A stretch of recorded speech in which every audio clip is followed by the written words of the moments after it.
Aujourd'hui, je suis à l'atelier musée du verre de Trélon. Je vais souffler ma propre boule de Noël.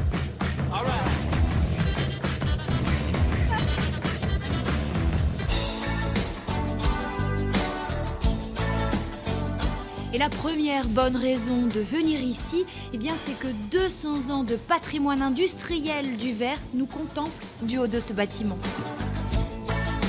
Et je rejoins Laurent, directeur adjoint de l'écomusée de l'Avesnois. C'est toute cette histoire que vous nous faites vivre ici, Laurent. Oui, Marie, ici vous êtes sur un site qui a d'abord produit des bouteilles de champagne au 19e siècle, puis qui partira sur une production de flaconnage. Enfin, donnez-nous quelques grands noms pour qu'on sache de quoi on parle. Ah, mais pour le champagne, ce sera Veuve Clicquot Ponsardin, tout simplement.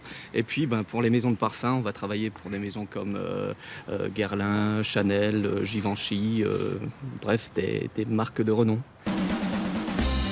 Alors on a du rose, du orange et même du multicolore. Ça va plaire à mon petit garçon. Et oui, la deuxième bonne raison de venir ici, c'est qu'on peut assister à des démonstrations permanentes. On peut même souffler du verre, réaliser sa propre boule de Noël. Et on en parle tout de suite avec Amy. En fait, on profite de la période des vacances scolaires pour proposer un stage de boule de Noël qui est ouvert à partir de 10 ans. Et ce que j'aime beaucoup, moi, c'est le fait que les enfants sont très impressionnés quand ils viennent, ils découvrent l'atelier, ils sont devant des fours très chauds, très bruyants. Ils ont l'occasion de s'asseoir sur un banc de verrier, de manipuler les outils et ça, vraiment, je trouve ça chouette. Finalement, on a énormément de verres qui nous entourent chez nous. On achète aussi plein de boules de Noël en verre dans les magasins, mais on se rend plus bien compte de comment est fait les objets et combien de temps on met pour les faire.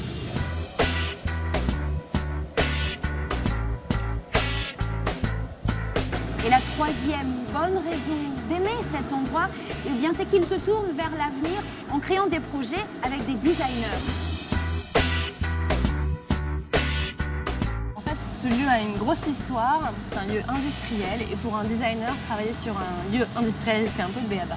Racontez-nous, qu'est-ce qu'on trouve ici?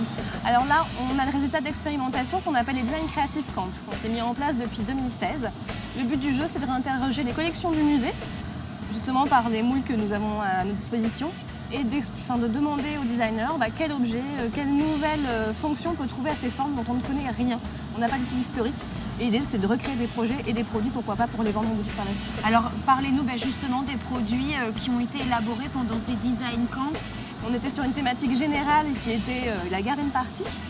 Et là, ils ont décidé de travailler sur des éléments superposables, justement pour avoir des dips ou des petites sauces ou des petits biscuits pour ramener pour bruncher. Le projet le plus emblématique, là c'est sur la deuxième session, leur thématique, toujours autour de la garden party, était de jouer.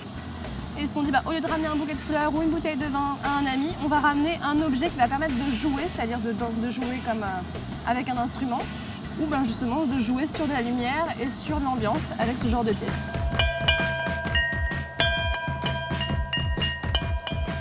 Je pense que je tiens quelque chose là.